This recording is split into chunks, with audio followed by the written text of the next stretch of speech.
솔직하게 여쭙겠습니다. 기도하려고 눈을 감았는데 아무 말도 나오지 않았던 적이 있으십니까? 옆 사람은 막힘없이 기도하는데 나는 겨우 한두 마디밖에 못해서 내 믿음이 부족한 것은 아닌가? 마음이 작아진 적은 없으십니까? 성도 여러분, 괜찮습니다. 기도는 말을 잘하는 사람이 하나님께 인정받는 시간이 아닙니다. 기도는 상한 마음을 숨기지 않고 아버지께 내어드리는 시간입니다. 길지 않아도 됩니다. 아름답게 꾸미지 않아도 됩니다. 진심이면 됩니다. 오늘 말씀을 끝까지 들으시면 기도를 잘해야 한다는 부담에서 조금은 자유로워지실 것입니다. 그리고 말문이 막히는 순간에도 하나님께 드릴 수 있는 짧고 깊은 기도를 만나게 되실 것입니다. 이 말씀이 생각나는 분이 있다면 조용히 나누어 주십시오. 좋아요와 구독도 더 많은 분에게 복음의 위로가 전해지는 통로가 될 수 있습니다. 이런 내시된 한 권사님이 계셨습니다. 젊은 시절부터 새벽 예배를 빠뜨리지 않으셨고 교회에서는 기도에 힘이 있는 분으로 알려져 있었습니다. 예배가 끝나면 교인들이 권사님의 손을 붙잡고 부탁했습니다. 권사님, 우리 아들 위해서 기도해 주세요. 권사님, 병원 가는데 한 번만 기도해 주세요.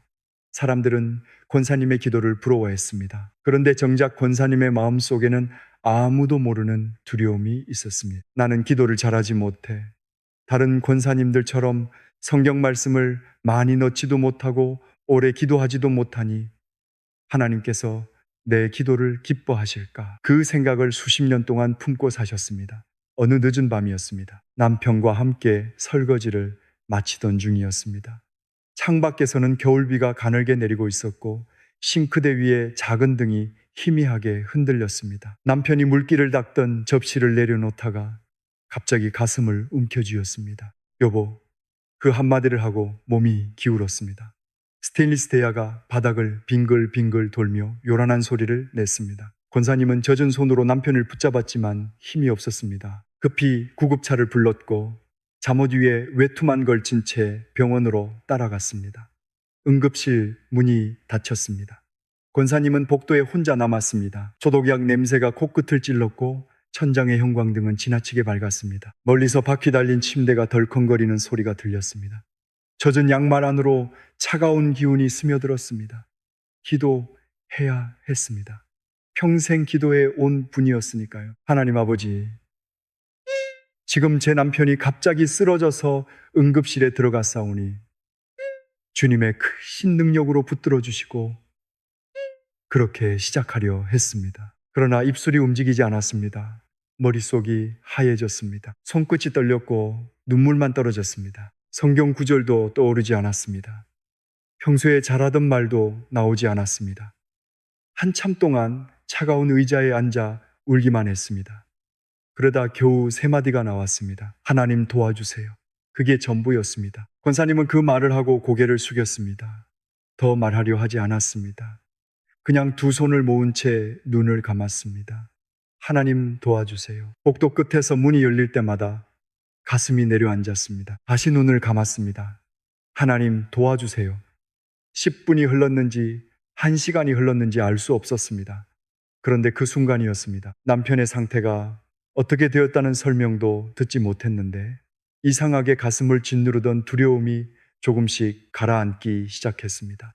상황이 달라진 것은 아니었습니다. 그런데 혼자가 아니었습니다. 권사님은 마음속으로 알게 되었다고 했습니다. 내가 들어갈 수 없는 저 문 안에도 하나님은 들어가 계시는구나. 내 손이 닿지 않는 남편 곁에 주님의 손이 먼저 닿아 있구나. 그날 이후로 기다리는 시간은 절망의 시간이 아니라 기도의 시간이 되었습니다. 권사님은 화려한 말을 찾지 않았습니다. 그 한마디만 붙들었습니다. 하나님 도와주세요. 남편은 응급수술을 받고 고비를 넘겼습니다.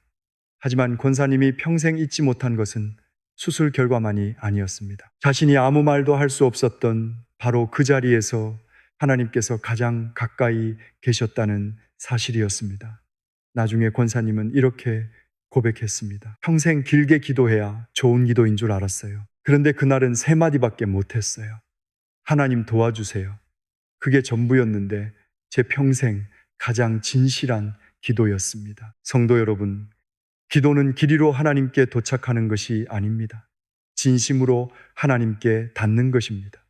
예수님께서는 마태복음 6장 7절과 8절에서 말씀하셨습니다. 또 기도할 때에 이방인과 같이 중언부언하지 말라.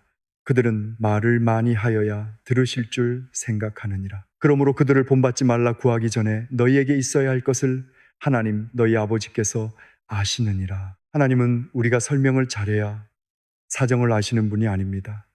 우리가 입을 열기도 전에 이미 아십니다. 감추어둔 눈물도 아시고 말하지 못한 두려움도 아시며 가슴 깊은 곳에서 올라오는 신음까지 들으십니다. 기도는 하나님께 정보를 알려드리는 일이 아닙니다. 하나님과 연결되는 일입니다. 그러므로 오늘 기도가 막혀 있는 분이 계시다면 억지로 긴 문장을 만들지 마십시오. 다른 사람의 표현을 흉내내지도 마십시오. 지금 마음에서 나오는 가장 정직한 한마디를 드려보십시오. 나의 아버지, 도와주세요. 용서하세요. 그 짧은 부름 속에 여러분의 눈물과 사정과 믿음이 모두 담길 수 있습니다. 하나님은 말의 수를 세지 않으십니다. 마음을 보십니다. 그리고 그 짧은 기도 하나가 닫혀있던 마음의 문을 다시 열기 시작합니다. 첫 번째 세 마디 기도입니다. 관계를 여는 기도, 나의 아버지입니다. 성도 여러분, 기도에서 가장 먼저 필요한 것은 많은 말이 아닙니다. 바른 관계입니다. 하나님이 누구신지, 그리고 내가 그분께 어떤 존재인지 아는 것입니다. 우리는 하나님을 너무 멀리 두고 살 때가 많습니다. 높고 두려운 분 교회에 가야만 만날 수 있는 분, 예배 시간에만 조심스럽게 나아가야 하는 분으로 생각합니다. 그러면 기도는 점점 무거워집니다. 말을 잘 골라야 할 것 같습니다. 실수하면 안 될 것 같습니다. 작은 일로 하나님을 찾으면 괜히 송구한 마음이 듭니다. 그런데 성경은 전혀 다르게 말합니다. 로마서 8장 15절입니다. 너희는 다시 무서워하는 종의 영을 받지 아니하고 양자의 영을 받았으므로 우리가 아빠 아버지라고 부르짖느니라. 아빠 아버지. 성경은 우리가 하나님을 그렇게 부를 수 있다고 말합니다. 종처럼 멀찍이 서서 허락을 기다리는 사람이 아니라 사랑받는 자녀처럼 아버지를 부를 수 있다는 것입니다. 어린아이가 아파서 울 때를 생각해 보십시오. 그 아이가 자신의 증상을 정확하게 설명한 뒤에 아버지를 부릅니까? 그렇지 않습니다. 그냥 아빠하고 옵니다. 그 한마디 안에 다 들어 있습니다. 무섭다는 마음도 들어 있고 아프다는 뜻도 들어 있습니다. 나를 안아달라는 부탁과 혼자 두지 마라 달라는 믿음도 그 한마디 안에 있습니다. 아버지는 그 부름을 알아듣습니다. 하나님도 그러십니다. 76이 된 한 장로님이 계셨습니다. 신앙생활을 한 세월만 50년이 넘었습니다. 성경도 많이 읽었고 교회 일도 오래 맡았습니다. 사람들은 장로님을 믿음이 깊은 분이라 생각했습니다. 그런데 장로님은 기도할 때마다 이상하게 몸이 굳었습니다. 하나님은 너무 크신 분인데 내가 이런 작은 일을 말씀드려도 될까? 세상에는 더 어려운 사람이 많은데 손자의 감기나 내 무릎 통증 같은 것을 기도 제목으로 드려도 괜찮을까? 그런 생각을 늘 품었습니다. 큰일이 생겼을 때만 하나님을 찾으려 했고 작은 일은 스스로 감당해야 믿음 있는 사람이라고 여겼습니다. 그래서 기도하면서도 마음 한편이 늘 긴장되어 있었습니다. 어느 눈 내리던 새벽이었습니다. 6살 된 손자가 갑자기 열이 올랐습니다. 아이의 부모가 지방에 내려간 날이라 장로님 부부가 손자를 돌보고 있었습니다. 밤새 물수건을 갈았습니다. 부엌에서는 주전자 물이 끓으며 가느다란 김이 올라왔고 창문에는 눈발이 부딪혔습니다. 작은 식탁 위에 켜둔 등이 손자의 붉어진 얼굴을 희미하게 비추고 있었습니다. 새벽 4시가 조금 넘었을 때 아내는 지쳐서 잠시 소파에 기대잠이 들었습니다. 장로님은 손자 곁에 혼자 앉았습니다. 아이의 이마는 뜨거웠습니다. 작은 손이 이불 밖으로 나와 있었습니다. 장로님이 그 손을 잡는데 갑자기 오래전 기억 하나가 떠올랐습니다. 자신이 어렸을 때 열병을 앓던 밤 아버지가 밤새 머리맡에 앉아 손을 잡아주었던 기억이었습니다. 평소라면 이렇게 기도했을 것입니다. 거룩하시고 전능하신 하나님 아버지, 이 시간 사랑하는 손자가 열이 심하여 고통받고 있사오니 그런데 그날은 달랐습니다. 입에서 먼저 나온 말이 있었습니다. 나의 아버지. 그 말을 하는 순간 목이 메었습니다. 다시 불렀습니다. 나의 아버지. 갑자기 눈물이 쏟아졌습니다. 손자가 걱정돼서만 우는 것이 아니었습니다. 50년 동안 하나님을 아버지라고 말하면서도 정작 아버지께 자녀처럼 기대지 못했던 자신의 마음이 보였기 때문입니다. 장로님은 그날 처음 알았다고 했습니다. 내가 작은 일을 말씀드리는 것이 하나님께 폐를 끼치는 것이 아니구나. 내가 손자의 열을 걱정하는 것보다 하나님께서 나를 더 깊이 살피고 계시는구나. 그런데 그 순간 오랫동안 마음속 깊이 묻어둔 서러움까지 함께 올라왔습니다. 장로님의 아버지는 오래전에 세상을 떠났습니다. 살아계실 때는 무뚝뚝한 분이셨고 사랑한다는 말을 한 번도 하지 않으셨습니다. 장로님은 자신도 모르게 하나님을 그 아버지처럼 생각하고 있었습니다. 가까이 가기 어려운 분 잘해야만 인정해주는 분 작은 실수에도 실망하실 것 같은 분으로 여겼던 것입니다. 그러나 그 새벽 하나님께서는 장로님의 굳은 마음을 조용히 풀어주셨습니다. 나는 네가 잘해야만 아버지가 되는 것이 아니다. 네가 약할 때도 말을 잇지 못할 때도 나는 이미 네 아버지다. 장로님은 그런 마음이 들었다고 했습니다. 손자의 열은 아침이 되면서 조금씩 내려갔습니다. 아이가 눈을 뜨더니 힘없는 목소리로 말했습니다.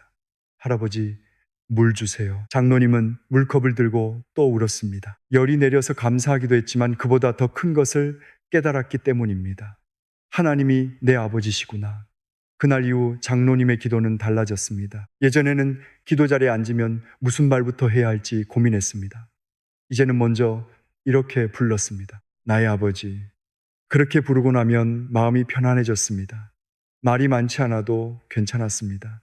아무 말 없이 앉아 있어도 아버지와 함께 있는 시간이 되었습니다. 작은 일도 아뢰기 시작했습니다. 나의 아버지, 오늘 손자가 학교에 갑니다. 나의 아버지, 병원 검사 결과를 기다리고 있습니다. 나의 아버지, 오늘은 마음이 조금 외롭습니다. 그렇게 하루 곳곳에 기도가 생겼습니다. 아침 식탁에서도 버스를 기다리면서도 잠자리에 들기 전에도 하나님을 불렀습니다. 장로님의 아내가 어느 날 이렇게 말했다고 합니다. 당신 요즘 얼굴이 참 편안해졌어요. 상황이 크게 달라진 것은 아니었습니다. 몸이 갑자기 젊어진 것도 아니고 걱정이 모두 사라진 것도 아니었습니다. 관계가 달라졌습니다. 하나님을 멀리 계신 분이 아니라 나의 아버지로 부르기 시작하니 하루를 혼자 견딘다는 생각이 사라진 것입니다. 성도 여러분, 기도가 막힐 때 다른 말을 찾으려 하지 마십시오. 나의 아버지, 그 부름으로 시작해 보십시오. 그 안에 이미 여러분의 사정이 담겨 있습니다. 하나님은 그 부름을 외면하지 않으십니다. 이제 두 번째 세 마디 기도입니다. 절박함을 드리는 기도 도와주세요입니다. 시편 50편 15절에서 하나님은 말씀하십니다. 환난 날에 나를 부르라. 내가 너를 건지리니 네가 나를 영화롭게 하리로다. 하나님은 환난이 지나간 뒤에 부르라고 하지 않으셨습니다. 가장 힘든 바로 그날 부르라고 하셨습니다. 우리가 모든 방법을 다 정리하고 마음을 가다듬은 뒤에 나오라고 하지 않으셨습니다. 그냥 부르라고 하십니다. 도와주세요. 67이 된 한 권사님이 계셨습니다. 어느 봄부터 딸의 가정에 큰 어려움이 시작되었습니다. 사위가 운영하던 작은 가게가 갑자기 문을 닫게 되었고 밀린 임대료와 빚이 쌓였습니다. 딸은 괜찮다고 말했습니다. 하지만 어머니는 알았습니다. 전화기 너머로 들려오는 딸의 목소리가 자꾸 떨렸습니다. 어린 손주들 앞에서는 울지도 못하고 밤이 되면 화장실 문을 잠근 채 혼자 운다는 이야기를 들었습니다. 권사님은 딸에게 당장 줄 수 있는 돈이 많지 않았습니다. 대신 빚을 갚아줄 수도 없었습니다. 잠자리에 누우면 딸의 얼굴이 떠올랐고 새벽마다 가슴이 답답해졌습니다. 기도를 드리려고 했습니다. 그런데 어디서부터 시작해야 할지 몰랐습니다. 사위의 사업 이야기부터 해야 할지, 손주들의 생활비를 구해야 할지, 자신이 도울 수 없는 형편을 먼저 고백해야 할지 알 수 없었습니다. 말이 엉켰습니다. 눈물만 났습니다. 그러던 어느 비 내리는 새벽 권사님은 우산을 쓰고 교회 옥상에 있는 작은 기도실로 올라갔습니다. 빗물이 낡은 홈통을 타고 떨어졌고 창문 틈으로 찬바람이 들어왔습니다. 바닥의 비닐장판은 얼음처럼 차가웠습니다. 권사님은 무릎을 꿇었습니다. 긴 기도는 나오지 않았습니다. 딱 한마디만 나왔습니다. 하나님, 도와주세요. 그게 전부였습니다. 권사님은 그 말을 한 뒤 아무 말도 하지 못했습니다. 하나님, 도와주세요. 빗소리가 창문을 두드렸습니다. 낡은 홈통에서는 물이 일정한 간격으로 떨어졌고 차가운 장판의 기운이 무릎을 타고 올라왔습니다. 그런데 이상했습니다. 몸은 추운데 마음 한쪽은 조금씩 따뜻해졌습니다. 딸의 빚이 사라진 것도 아니었습니다.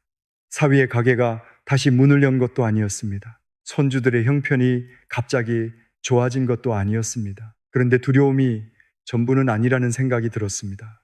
하나님이 여기 계셨습니다. 권사님은 다시 말했습니다. 하나님 도와주세요. 처음에는 그 말 뒤에 눈물만 흘렀습니다. 다음 날에도 그랬습니다. 일주일 동안 같은 자리에서 같은 기도만 드렸습니다. 어떤 날은 딸의 이름도 부르지 못했습니다. 어떤 날은 손주의 얼굴이 떠올라 가슴만 쳤습니다.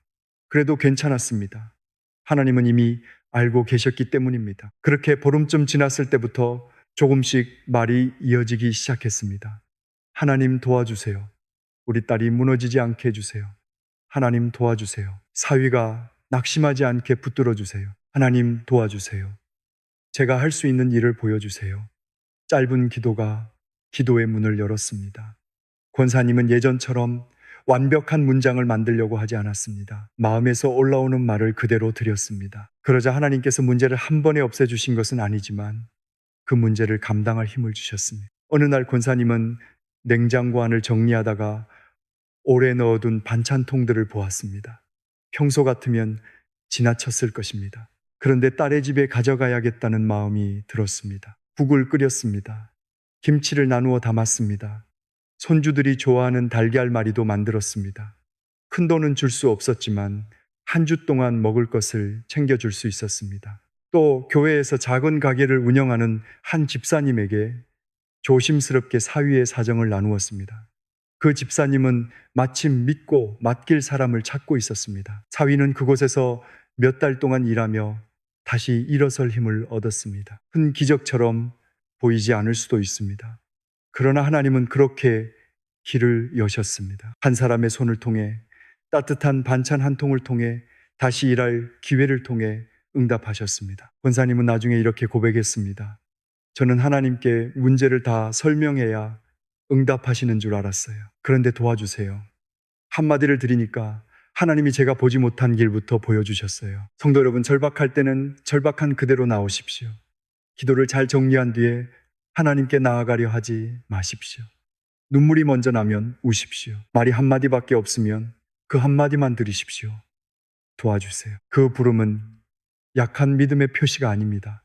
내가 혼자서는 살 수 없음을 인정하는 믿음의 고백입니다. 이제 세 번째 세 마디 기도입니다. 막힌 담을 허무는 기도 용서하세요입니다. 기도하려고 할 때 가장 먼저 떠오르는 것이 죄책감인 분이 계십니까?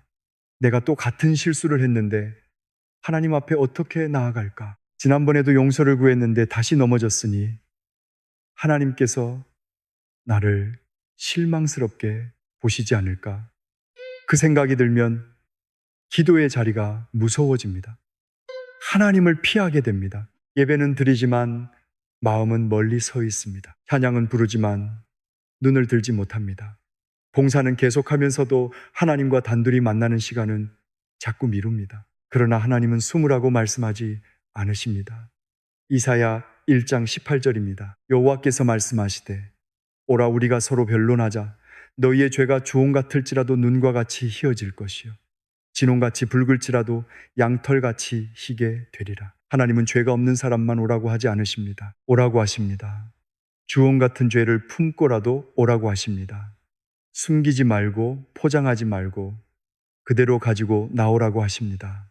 요한일서 1장 9절도 말씀합니다. 만일 우리가 우리 죄를 자백하면 그는 미쁘시고 의로우사 우리 죄를 사하시며 우리를 모든 불의에서 깨끗하게 하실 것이요. 우리가 깨끗해진 뒤에 하나님께 가는 것이 아닙니다. 하나님께 가기 때문에 깨끗해지는 것입니다. 58이 된 한 집사님이 계셨습니다. 몇 해 전 유산 문제로 친동생과 크게 다투었습니다. 처음에는 서로 서운한 마음을 이야기하는 정도였습니다. 그런데 말이 길어지면서 감정이 격해졌습니다. 집사님은 평생 잊지 못할 말을 내뱉었습니다. 너는 원래부터 욕심이 많았어. 아버지가 살아계실 때도 너만 생각했잖아. 그 말을 들은 동생의 얼굴이 굳었습니다. 잠시 아무 말도 하지 않더니 조용히 가방을 들고 나갔습니다. 문이 닫히는 소리가 유난히 크게 들렸습니다. 그날 이후 두 사람은 연락하지 않았습니다. 명절에도 만나지 않았고 어머니의 제삿날에도 시간을 달리해 다녀갔습니다. 친척지 또요 타요 요 또요 바람 또요 요요요 보여 봉 파요요요 도요요 다요 봉사도 했습니다. 집사님은 겉으로는 아무렇지 않은 척 했습니다. 교회에서는 웃었습니다. 봉사도 했습니다. 다른 사람에게는 용서해야 한다고 말했습니다. 그런데 기도하려고 눈을 감으면 동생의 굳은 얼굴이 떠올랐습니다. 처음 몇 달은 동생이 잘못했다고 생각했습니다. 시간이 지나자 자신의 말이 더 선명하게 들리기 시작했습니다. 화가 났다는 이유로 하지 말아야 할 말을 했다는 것을 알았습니다. 그러나 인정하기가 싫었습니다. 내가 먼저 사과하면 내가 전부 잘못한 사람이 되는 것 같았습니다. 그렇게 1년이 지나고 또 한 해가 흘렀습니다. 어느 가을 저녁이었습니다. 집사님은 혼자 거실에 앉아 있었습니다. 창문 밖에서는 마른 나무잎이 바닥을 긁는 소리가 났습니다. 식탁 위에는 식어버린 보리차가 놓여 있었고 벽식에 초침 소리만 방 안에 또렷하게 들렸습니다. 성경을 펼쳤습니다. 마침 요한일서 1장 9절이 눈에 들어왔습니다. 우리 죄를 자백하면 그 구절 앞에서 더는 피할 수 없었습니다. 집사님은 성경을 내려놓고 바닥에 무릎을 꿇었습니다. 장판은 서늘했습니다. 두 손을 모았지만 말이 나오지 않았습니다. 마음속에서는 변명이 올라왔습니다. 동생도 잘못했잖아요. 나도 상처받았어요. 내가 먼저 시작한 것은 아니었어요. 그런데 그 변명을 다 지나고 나자 한마디가 남았습니다. 하나님, 용서하세요. 그게 전부였습니다. 집사님은 바닥에 엎드려 울었습니다.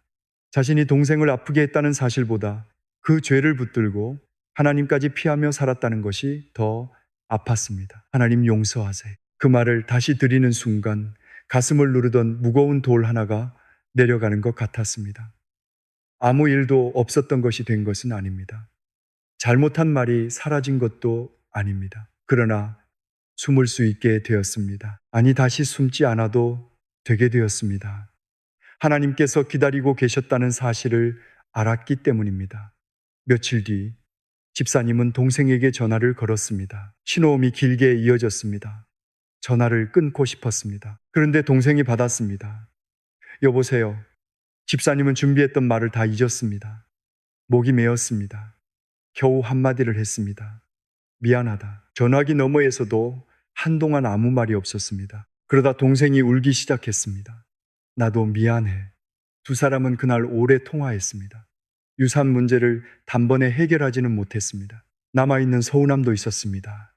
그러나 막혀있던 문은 열렸습니다. 하나님 앞에서 용서하세요라고 말할 수 있었기에 사람 앞에서도 미안하다고 말할 수 있었습니다. 성도 여러분, 회개는 하나님께 벌을 피하려고 드리는 기도가 아닙니다. 멀어진 아버지께 다시 돌아가는 기도입니다. 3년을 피했어도 괜찮습니다. 10년을 숨었어도 돌아오십시오. 용서하세요. 그 짧은 고백 앞에서 하나님은 우리를 밀어내지 않으십니다. 십자가의 은혜로 다시 품으십니다. 그날 이후로 하나님과 우리 사이에 막혀 있던 담이 허물어지기 시작합니다. 지금까지 세 가지 기도를 나눴습니다. 나의 아버지, 도와주세요. 용서하세요. 이 세 마디만으로도 기도의 문은 다시 열릴 수 있습니다. 그런데 어떤 분은 이렇게 생각하실 수 있습니다. 이렇게 짧아도 정말 기도입니까? 그렇습니다. 기도는 길이에 따라 깊어지는 것이 아닙니다. 진심에 따라 깊어집니다. 짧은 기도는 자주 드릴 수 있습니다. 아침에 눈을 뜨며 한 번 병원 문을 열기 전에 한 번 자녀의 전화를 기다리며 또 한 번 드릴 수 있습니다. 그것이 쉬지 않는 기도입니다. 야고보서 5장 16절은 말씀합니다. 의인의 간구는 역사하는 힘이 큼이니라. 눈에 보이는 변화가 당장 없어도 하나님은 일하고 계십니다. 우리가 느끼지 못하는 자리에서도 길을 여시고 사람을 움직이시며 무엇보다 우리의 마음을 붙들고 계십니다. 하박국 선지자는 모든 것이 사라진 것 같은 자리에서도 이렇게 고백했습니다. 비록 무화과 나무가 무성하지 못하며 포도나무에 열매가 없으며 감람나무에 소출이 없으며 밭에 먹을 것이 없으며 우리의 양이 없으며 외양간에 소가 없을지라도 나는 여호와로 말미암아 즐거워하며 나의 구원의 하나님으로 말미암아 기뻐하리로다. 아무것도 없어서 기뻐한 것이 아닙니다. 하나님이 계셨기 때문입니다. 이제 네 번째 세 마디 기도입니다. 마음을 드리는 기도 사랑해요입니다. 신명기 6장 5절입니다. 너는 마음을 다하고 뜻을 다하고 힘을 다하여 네 하나님 여호와를 사랑하라. 이 말씀을 들으면 부담부터 느끼는 분이 계십니다. 나는 하나님을 온 마음으로 사랑하지 못하는데 어떻게 하지? 내 마음은 자꾸 세상으로 흩어지고 예배 드릴 때도 다른 생각이 드는데 나는 믿음이 없는 것이 아닐까? 괜찮습니다. 사랑은 완벽한 감정이 아닙니다. 하나님께 마음을 돌리는 선택입니다. 아무 감정이 없을 때도 사랑한다고 고백하는 것. 그것이 믿음의 시작일 수 있습니다. 64시 된 한 집사님이 계셨습니다. 신앙생활을 한 지 30년이 넘었습니다. 주일 예배를 빠뜨린 적이 거의 없었고 교회 식당에서도 오래 봉사했습니다. 새벽 예배에도 꾸준히 나왔습니다. 그런데 어느 순간부터 모든 것이 의무가 되었습니다. 예배는 드려야 하니까 드렸습니다. 찬양은 순서가 되었고 기도는 해야 할 일을 확인하는 시간이 되었습니다. 몸은 교회에 있었지만 마음은 멀리 있었습니다. 집사님은 스스로도 그것을 알았습니다. 예전에는 찬송가 한 소절만 들어도 눈물이 났는데 이제는 아무 느낌이 없었습니다. 성경을 펴도 글자만 보였습니다. 기도하려고 앉으면 오늘 해야 할 집안일과 장볼 목록만 떠올랐습니다. 하나님을 믿지 않는 것은 아니었습니다. 그런데 사랑하는지는 자신이 없었습니다. 어느 겨울 새벽이었습니다. 집사님은 평소처럼 예배당 뒤쪽 자리에 앉았습니다. 낡은 난방기에서는 낮은 웅웅 소리가 났고 창문에는 아직 어둠이 남아 있었습니다. 찬양 인도자가 오래된 찬송을 부르기 시작했습니다. 내 주를 가까이 하게 함은 집사님도 입을 열었습니다. 그러나 마음은 움직이지 않았습니다. 그때 강단 옆 창문으로 새벽빛 한 줄기가 들어왔습니다. 빛이 펼쳐둔 성경의 다른 모서리에 닿았습니다. 그 순간 집사님의 마음속에 질문 하나가 떠올랐습니다. 너는 나를 사랑하느냐? 예수님께서 베드로에게 물으셨던 그 질문 같았습니다. 집사님은 당황했습니다. 당연히 사랑한다고 대답하려 했습니다. 그런데 말이 나오지 않았습니다. 정말 사랑하나? 교회 일은 많이 했습니다. 헌금도 드렸습니다. 예배도 빠지지 않았습니다. 그러나 하나님께 사랑한다고 말한 것이 언제였는지 기억나지 않았습니다. 예배를 마치고 집에 돌아왔습니다. 가족들은 아직 자고 있었습니다. 거실에는 어젯밤에 마시다 남은 물컵이 있었고 냉장고 돌아가는 소리만 들렸습니다. 집사님은 식탁 앞에 앉았습니다. 한참 동안 아무 말도 하지 못했습니다. 그러다 아주 조용히 말했습니다. 하나님 사랑해요. 어색했습니다. 자신의 목소리가 낯설게 들렸습니다. 다시 말했습니다.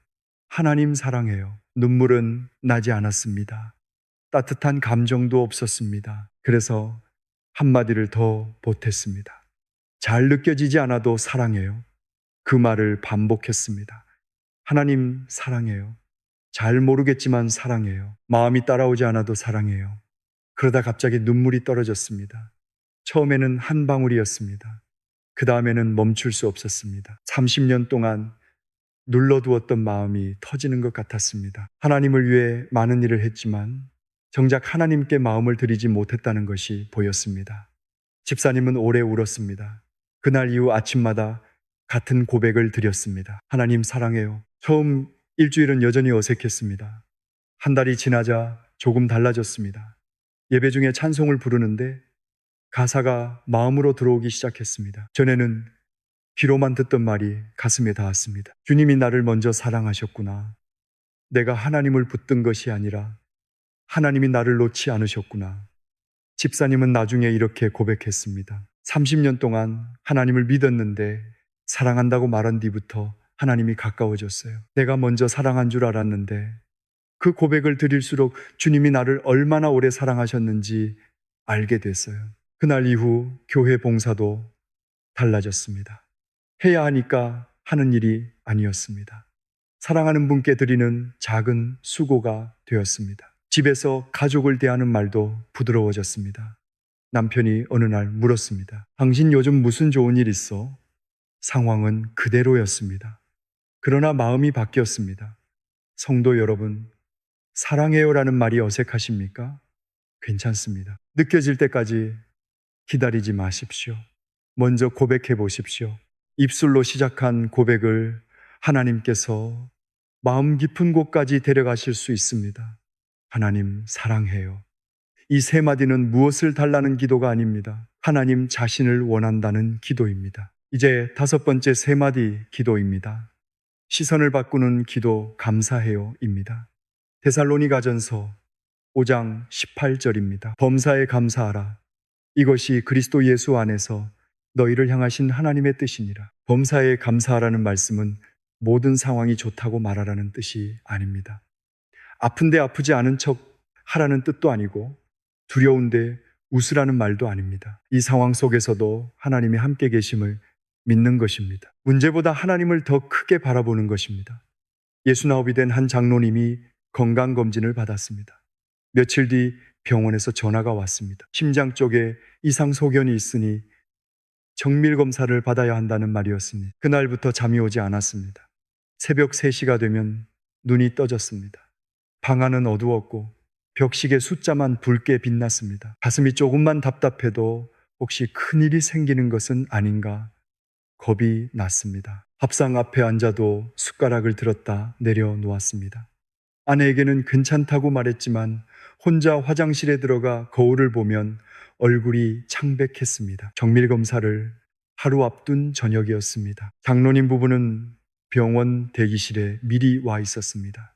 자동 판매기에서는 낮은 진동음이 났고 에어컨 바람은 손등을 차갑게 스쳤습니다. 아내가 말없이 장로님의 손을 잡았습니다. 그리고 조용히 말했습니다. 여보, 감사부터 해봐요. 장로님은 선뜻 대답하지 못했습니다. 감사할 일이 없다고 생각했습니다. 그런데 아내가 먼저 기도했습니다. 하나님 감사해요. 오늘도 우리가 함께 손잡고 있게 해주셔서 감사해요. 장로님도 겨우 따라했습니다. 하나님 감사해요. 감정은 없었습니다. 그런데 그 한마디를 반복하는 동안 두려움으로 가득하던 마음에 아주 작은 틈이 생기기 시작했습니다. 장로님은 다시 고백했습니다. 하나님 감사해요. 검사 결과가 좋을 것이라고 확신해서 드린 말이 아니었습니다. 두려움이 완전히 사라져서 드린 고백도 아니었습니다. 그저 하나님이 함께 계시다는 사실을 놓치고 싶지 않았습니다. 아내의 손은 따뜻했습니다. 대기실 의자는 딱딱했고 멀리 안내방송이 끊어졌다 이어졌습니다. 자동 판매기의 낮은 진동음도 여전했습니다. 그런데 장로님의 마음은 조금씩 달라졌습니다. 두려움이 없어지지는 않았습니다. 다만 두려움만 보이던 눈에 다른 것이 보이기 시작했습니다. 곁에 앉아 손을 잡아주는 아내가 보였습니다. 병을 일찍 발견할 수 있도록 검진받게 된 것도 감사했습니다. 병원까지 무사히 올 수 있었고 기도해주는 교우들이 있다는 사실도 떠올랐습니다. 하나님 감사해요. 그 말을 들을 때마다 문제의 크기가 줄어든 것은 아니었습니다. 대신 하나님이 더 크게 느껴졌습니다. 검사 당일 아침에도 두 사람은 주차된 차 안에서 손을 잡았습니다. 앞유리에는 밤새 내린 이슬이 맺혀 있었고 병원 건물 위로 흐린 아침빛이 번지고 있었습니다. 장로님이 먼저 기도했습니다. 하나님 감사해요. 결과가 어떠하든 오늘도 함께 계셔서 감사해요. 검사는 예상보다 오래 걸렸습니다. 결과를 기다리는 동안에도 마음이 흔들렸습니다. 나쁜 생각이 올라올 때마다 장로님은 속으로 짧게 고백했습니다. 감사해요. 검사 결과는 다행히 큰 이상이 아니라는 설명을 들었습니다. 정기적으로 관찰하고 생활 습관을 조절하면 된다고 했습니다. 장로님은 안도의 숨을 내쉬었습니다. 그러나 집으로 돌아가는 길에 아내에게 이렇게 말했다고 합니다.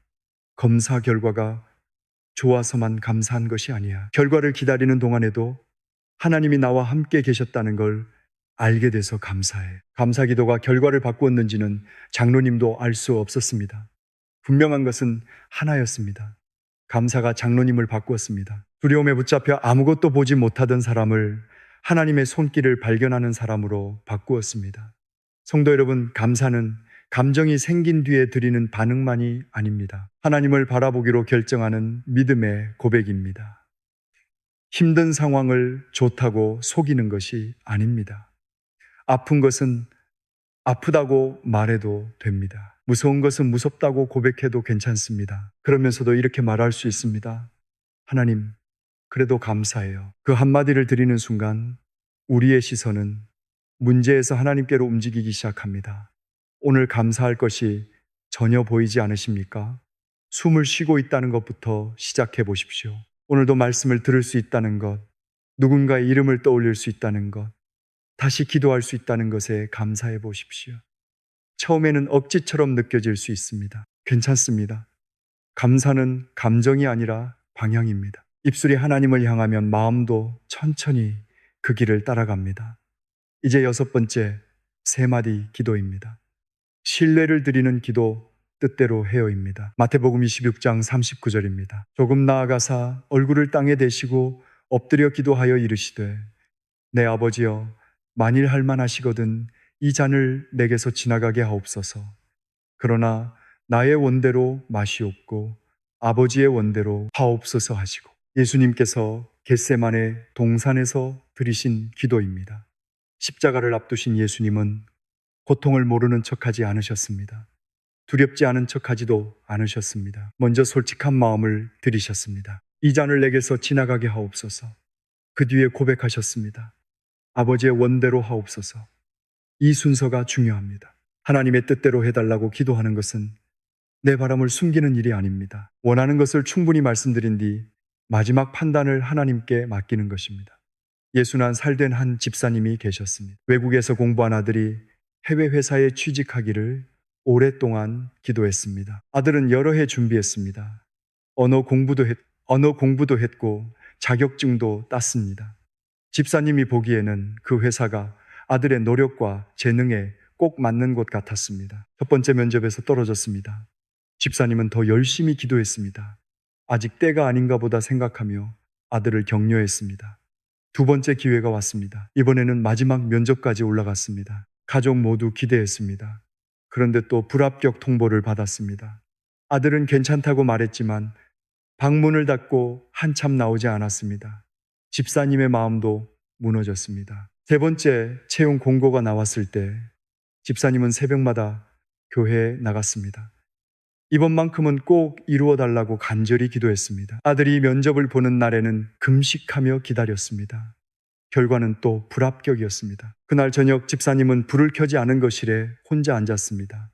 식탁 위 휴대전화 화면만 희미하게 빛났습니다. 베란다 밖에서는 늦은 버스가 지나가는 소리가 들렸고 식어버린 커피에서는 쓴 냄새가 났습니다. 집사님은 하나님께 서운했습니다. 왜 3번이나 기회를 주신 것처럼 보이게 하셨다가 모두 닫으셨습니까? 왜 이렇게 오래 준비하게 하셨습니까? 아들이 얼마나 낙심했는지 아시지 않습니까? 원망이 나왔습니다. 눈물도 흘렸습니다. 집사님은 그 마음을 숨기지 않았습니다. 하나님 앞에서 실망했다고 말했습니다. 이해되지 않는다고도 했습니다. 한참을 그렇게 기도하고 나니 더 할 말이 없었습니다. 방 안이 조용해졌습니다. 그때 집사님이 아주 천천히 입을 열었습니다. 하나님 뜻대로 해요. 말을 하는 순간 가슴이 아팠습니다. 아들의 꿈을 포기하는 것 같았습니다. 그래서 다시 말했습니다. 제가 원하는 길이 있지만 뜻대로 해요. 아들이 상처받지 않기를 바라지만 뜻대로 해요. 제가 보지 못하는 길을 주님은 아시니 뜻대로 해요. 그 고백을 반복하는 동안 꽉 쥐고 있던 손이 조금씩 펴지는 것 같았습니다. 상황은 그대로였습니다. 아들은 여전히 실망해 있었고 새로운 일자리도 정해지지 않았습니다. 그런데 집사님의 마음에 설명하기 어려운 평안이 찾아왔습니다. 하나님께서 거절하신 것이 아니라 다른 길로 인도하고 계실 수 있다는 생각이 들었습니다. 그날 이후 집사님은 아들에게 특정한 회사만 바라보라고 재촉하지 않았습니다. 대신 함께 기도하며 다른 가능성을 살펴보았습니다. 5달쯤 지난 어느 날 국내의 한 연구기관에서 연락이 왔습니다. 아들이 예전에 제출했던 자료를 본 담당자가 새로운 사업에 함께할 사람을 찾고 있다고 했습니다.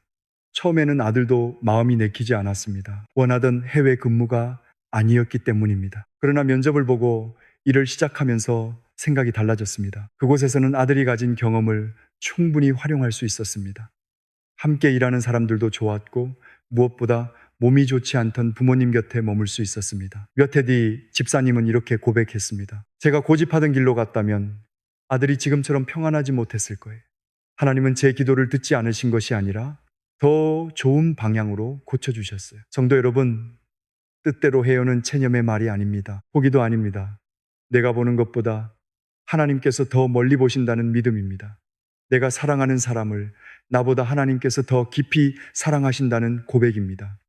지금 여러분이 두 손으로 꽉 붙들고 있는 것이 있습니까? 자녀의 앞날입니까? 건강의 회복입니까? 노후의 계획입니까? 먼저 원하는 것을 솔직히 말씀드리십시오. 울어도 됩니다. 서운함도 드리십시오. 그리고 마지막에 이렇게 고백해 보십시오. 하나님 뜻대로 해요. 내려놓는 바로 그 순간 우리가 보지 못하던 하나님의 길이 시작될 수 있습니다. 이제 마지막 7번째 세 마디 기도입니다. 만족을 선포하는 기도 충분해요입니다. 시편 23편 1절입니다. 여호와는 나의 목자시니 내게 부족함이 없으리로다. 다윗이 이 고백을 드릴 때 그의 삶에 아무 문제가 없었던 것이 아닙니다. 쫓기기도 했고 배신을 당하기도 했으며 사랑하는 사람들과 헤어지는 아픔도 겪었습니다. 그런데도 부족함이 없다고 했습니다. 상황이 완벽해서가 아니었습니다. 목자가 계셨기 때문입니다. 성도 여러분, 충분하다는 말은 더 바랄 것이 없다는 뜻만은 아닙니다. 아픈 곳이 없어졌다는 뜻도 아니고 외로움이 사라졌다는 뜻도 아닙니다. 주님이 여기 계시니 나는 버려지지 않았다는 고백입니다. 78이 된 한 권사님이 계셨습니다. 남편을 먼저 떠나보낸 뒤 혼자 사신 지 5해가 되었습니다. 젊을 때는 교회에서 참 바쁘게 지냈습니다. 구역 예배를 인도했고 새로운 교인을 찾아가 차를 대접했습니다. 장례가 있으면 밤늦게까지 남아 유가족을 위로했습니다. 그런데 세월이 흐르면서 하나씩 내려놓게 되었습니다. 무릎이 약해져 계단을 오르기 어려워졌습니다. 오래 걸으면 허리가 아팠습니다. 자녀들은 멀리 살았고 전화는 자주 했지만 얼굴을 보는 날은 많지 않았습니다. 비가 내리던 여름 새벽이었습니다. 권사님은 4시쯤 눈을 떴습니다. 창밖에서는 빗방울이 베란다 난간을 톡톡 두드렸습니다. 냉장고 돌아가는 소리가 작은 방 안에 낮게 울렸고 침대 옆 의자에는 남편이 생전에 입던 낡은 카디건이 곱게 접혀 있었습니다. 권사님은 한참 그 옷을 바라보았습니다. 문득 외로움이 밀려왔습니다. 이제 내 이름을 다정하게 불러줄 사람이 없구나. 아침에 눈을 떠도 말을 건넬 사람이 없고 저녁이 되어도 기다리는 사람이 없구나. 눈물이 났습니다. 기도하려고 했습니다. 그러나 무엇을 구해야 할지 몰랐습니다. 남편을 다시 보내달라고 할 수도 없었고 자녀들에게 모든 삶을 내려놓고 곁에 와달라고 할 수도 없었습니다. 그냥 이불 속에서 울었습니다. 그러다 입에서 한마디가 나왔습니다. 하나님 충분해요. 권사님도 놀랐습니다. 마음은 전혀 충분하지 않았기 때문입니다. 외로웠고 허전했습니다. 그래서 다시 말했습니다. 하나님, 지금은 잘 모르겠지만 충분해요. 빗소리가 계속 들렸습니다. 권사님은 카디건을 손에 들었습니다. 거친 털실의 감촉이 손바닥에 느껴졌습니다. 남편이 생각나 다시 눈물이 났습니다. 그런데 그 순간 이상한 따뜻함이 마음에 스며들었습니다. 남편이 돌아온 것은 아니었습니다. 자녀들이 갑자기 문을 열고 들어온 것도 아니었습니다. 그런데 혼자가 아니었습니다. 내가 잃어버린 것을 세고 있는 이 새벽에도 하나님은 곁에 계시는구나. 남편이 내 손을 잡아주지 못하는 지금 주님이 내 손을 놓지 않고 계시는구나. 권사님은 이불을 끌어당기며 다시 고백했습니다. 하나님 충분해요. 그게 전부였습니다.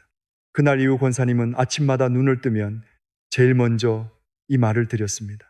하나님 오늘도 충분해요. 처음에는 입술로만 했습니다. 마음은 여전히 쓸쓸했습니다. 그런데 열흘이 지나고 한 달이 지나면서 그 말이 하루를 붙드는 힘이 되었습니다.